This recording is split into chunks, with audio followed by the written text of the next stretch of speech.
Oh, kalau itu berapa tuh? Ini Kilo 2 ya? 1 kilo 2 kayak gini. Syederalun mahasiswa dan dosen Sekolah Tinggi Ilmu Pertanian Yasyafa Aceh Singkil kembangkan budidaya jambu kristal. Budidaya itu bukan hanya sekedar praktek, tapi juga mendatangkan lembaran rupiah. Lantaran permintaan tinggi dan harga jambu kristal cukup menggiurkan. Per kilonya, jambu ini dihargai sebesar Rp25.000. Sekali panen jambu kristal hasil budidaya mahasiswa dan dosen STIP Yasyafa Aceh Singkil mencapai 280 kilo.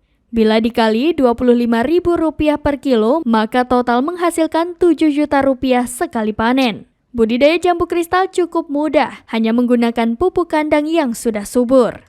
Agus, mahasiswa STIP Yasyafa menyebutkan, bibit yang digunakan merupakan hasil cangkok. Setelah 4 bulan sudah bisa dipanen.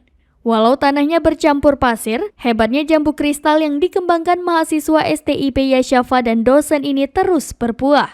Hasil itu diperoleh berkat teknis pemangkasan yang dilakukan berdasarkan penelitian. Rasa jambu kristal hasil budidaya mahasiswa dan dosen STIP Yasyafa Aceh Singkil manis dan empuk serta bijinya sangat sedikit. Ini umur 2 bulan.